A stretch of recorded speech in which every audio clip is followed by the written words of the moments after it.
Hey, welcome back, y'all. Welcome back to the Wilderness Show, okay? Welcome back to the Winter Show. Today we're gonna talk about something a little different, something that's a little off the beaten path, but something that's a big passion of mine, and where it connects is the finances, okay? The finance world, all right? Just like fintech, just like crypto, today we're gonna talk about something that makes money, and it will affect the economy to some extent. Especially when it comes to hobbies. Like if you are into, magic or fantasy or D&D or any of that stuff, yeah, it's gonna come hit you. It's gonna come hit you. You're gonna see yourself buying anything magic related, anything D&D related go up in the next, I would say in the next year at the very least. So here's what happened, okay? It's absolutely a shit show. Pardon my French, but it is an absolute disaster. To say the least. The best thing I could say is it's on fire, and there is no fire department to put this thing out. Hasbro, to give you some background, decided after they had bought Wizards of the Coast, they decided, hey, how do we run this also into the ground and milk it for every penny like we did with all our other properties? You name the property and they have run it into the ground. That's why you see like all their little board games have all these different types of like flavors to it, which would be fine. I'm not against it per se, but they overinflate it, right? They completely flood the market with that garbage to the point where it becomes valued as garbage. And so, you know how humans are. The human pattern recognition takes effect, okay? These guys are the living example of the Dunning-Kruger effect. Go look that up. They think they are so assured that they know what they're doing, that they are assuring the destruction of magic. So magic is a very complicated game that requires high intense level of understanding of marketing, of implementation, of planning, right? You have to understand who you're selling, one, and two, you have to understand how the mechanics of whatever you're putting out there will affect future play and affect future tournaments, because that's your bread and butter. Magic is literally about having everything balanced as much as you can, because at the end of the day, people won't play the thing if you guys are, flooding the market. Like, well, no one will buy the new stuff if, not enough people will buy the new stuff if you flood the market with trash. It's just the reality. Like, that's also human pattern. Look at any property. Look at what happened to Star Wars. People thought Star Wars too big to fail. Look what happened. That's what they're doing, okay? They are running it into the ground. It's so funny to me because at the end of the day, the fans are the people who are going to support the project. They decide at the end of the day if it's going to survive or not. And let me tell you something. If you're not listening to the online discussion over the course of the last few weeks, I'll give you a quick summary. Don't do it. Stop. Please stop.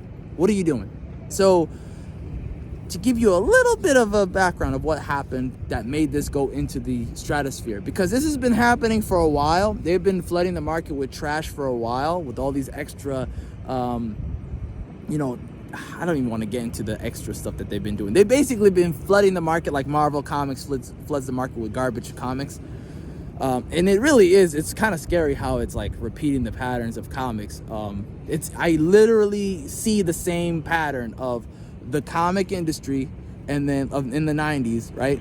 And then what's happening with magic right now. And it's going to crash. Like, that bubble's going to burst. It's not impenetrable. You know what I mean? It's not something that's just going to go up. People think magic is this, unbreakable metal. And at the end of the day, we're about to find out how unbreakable, quote unquote, it really is. They're going to put that to the test. And I honestly, I don't feel any sympathy for the corporations. I really don't. I don't care about the corporations. I don't care about the corporatists, the kingpins. I care about the fans, and I care about the game. Like, the game has a very special place in my heart, because when I was growing up, that was a great way of bonding with people that you didn't know. Like, you were meeting new people every day playing Magic in like game shops, in the mall, in the library, while I was traveling. Like, I moved around a lot. It was a really easy way to like meet somebody, make friends, and it was fun. I had a good time, and it made me think. It made me use my brain. It made me think of different, ways. Keep my mind opened. It was like math, but in a board game kind of thing, right? With some fantasy elements to it. And so anyways, long story short, the 30th anniversary, I think I talked about this before, but the 30th anniversary was something that was supposed to be special, but what they ended up doing was they wanted to just milk the fans for $1,000 for a couple of cards that you might get something good, that might be worth something, but at the end of the day, they're proxies. They're not playable for the tournaments. They're fake cards, basically. They're not tournament legal. So what made me laugh about that was they wanted to reprint cards that they promised they would never reprint, right? To keep the value of the old cards, right? So you can look up the Power 9. I'll put a video of one of the Black Lotus. That'll give you a beautiful run through of the history of Magic and how those cards are valued. Anyways, the short end of it is they betrayed the fans. They decided to kind of milk the fans outright, and ever since they got a little bit of criticism, they've been doubling down, and they decided to sit and just double down. They decided to double down and tell everybody else, sit and twist, kick rocks, pound sand, we don't care. And it got even way worse today. Okay, I found out this early morning, and I wasn't going to do a video on this until this happened. This morning, they decided, you know what? Everybody's talking about proxies, and they're going to get their own proxies and make their own proxies, make their own cards. So let's shut down a fan site that makes proxies, that makes basically like your own kind of, it doesn't even print the proxies. It just makes you, lets you make your own custom cards for fun. Like, people sometimes don't even, most of the time, I don't even know people make like the same cards. They just make, fake fun cards for fun.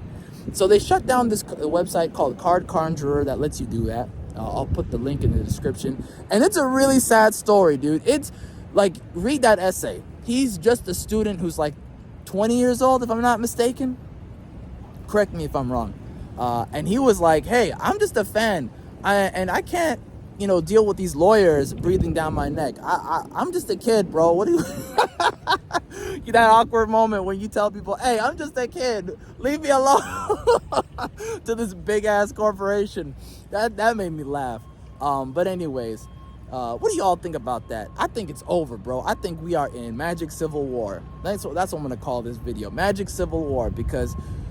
we're in the bear market for everything else. The economy's taking a big hit like never before. And Hasbro they just do not care. They are the greed kings of all crypto, Jesus Christ, of all corporatists, of all kingpins, bro. Okay, they are 100%. They're just like the crypto kings, the FTXs of the world. They really are. They are just greedy, disgusting. Anyways, let me know what your thoughts are. Have I gone too far? Am I wrong? Let me know. I'm open-minded to this, okay? Take it easy, guys. God bless. Peace.